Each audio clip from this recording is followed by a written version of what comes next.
Hey folks, welcome back to the channel. John here from Boar Cycling. Today I'm going to show you some of the features of this Trek Checkpoint SLR that I was really attracted to, and some of the things that you may want on your next gravel bike or adventure bike. Enjoy.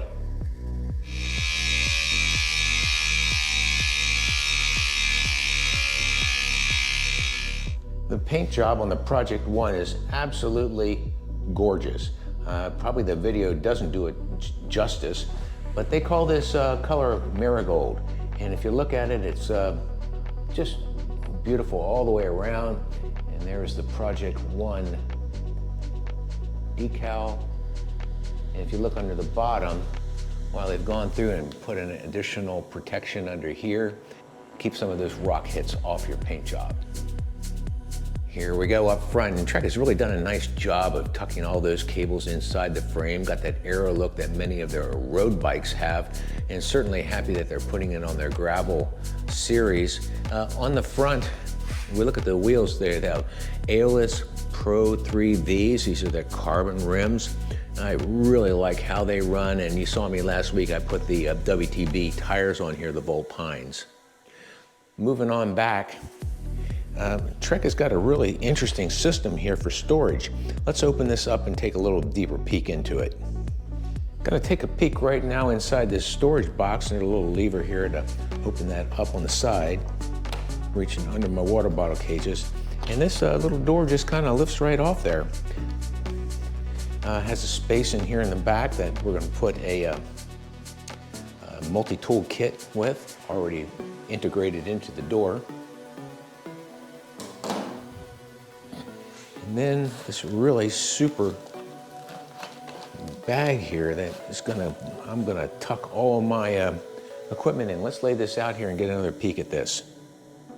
So inside this storage bag, Trek has given us a diagram to actually think about what we might put in some of these pockets. I recommend your CO2 cartridges here, your tire levers and your inflator, and then putting the tube in here.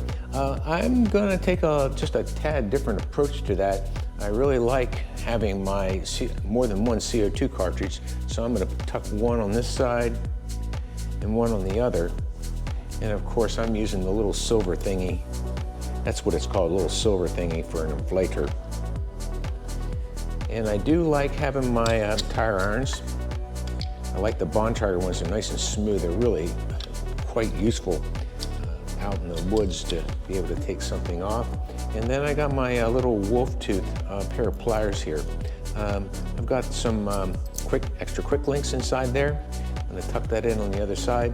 And the last piece of equipment that I think is really missing in this setup is my Dynaplug kit. And of course I have tubeless tires on the Checkpoint right now, in the WTB Volpines. And I'm gonna tuck that right in there, and look at this. She's just gonna roll that over. Got a great Velcro closure to it. And tuck that down so it's out of the way. And snug it all back up to tuck right back inside the frame. Now I chose not to put that spare tube inside of here. When I was playing with this earlier, I'll walk back over here to the bike and show you. I just felt that it fit better if I went down into the other part of the tube instead of trying to jam it all into this particular storage bag. Okay, as you're looking down in the compartment right now, you can see I did put a tube in here, but I just kind of tucked it in there because I just thought it was too much for that little bag to be up in the top part of the down tube. So now I'm going to reinsert the bag in here. I really like how this is working. Just taking it and tucking it back in here. And if you're ever going to go to a wired setup where you need to route your cables for a dropper tube or something, boy, this is certainly easy access. And boy, that just tucks right in there like it grew there. Beautiful. So you see, I just tucked my bag and just tucked it up into the top part of the frame. And then let's put the cover back on. Click. Solid. If we look at some of the controls, and the controls, this is Shram Rival series. Now this is not their top of the line, but wow, I just checked it out a little bit when I test rode the bike, and it works just like it should. It shifted smoothly. And you can see how wonderful it just fits back in here with the SRAM cassette. And the other thing I liked about this is the Shram Rival, it has the integrated power meter. And I've already synced that to my Garmin, and it was just a really easy setup today. I'm going to move back up here to the cockpit for a moment, and I want to talk about the handlebar setup. Now, you might remember on my ALR I had the Shimano GRX series, and this particular setup from Bontrager doesn't have that enormous flare at the bottom of the handlebars like the GRXs did. And I often felt that when I was riding that bike, I felt like I was driving the bus. The handlebars felt to me so wide. Now this in the back, you can see that Trek here in the back. You can see how Trek is still using the IsoSpeed system. I'm looking forward to checking that out on some rough roads. I think it's going to deliver exactly what Trek advertises. You notice they don't have that up the front, but you know, I put on my shock stop stem, and I think between the combination of the shock stop stem and what we got going on here in the rear, this is going to be a very comfortable ride, ready to take on some of the most challenging gravel routes that we can imagine.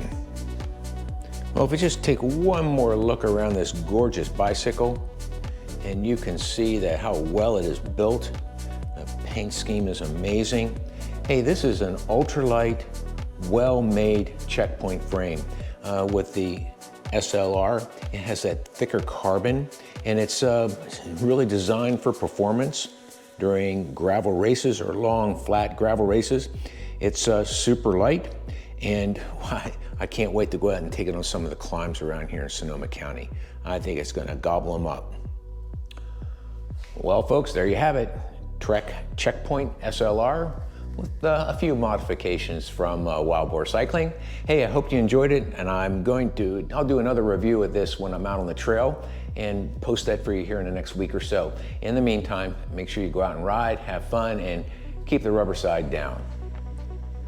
Bye, y'all.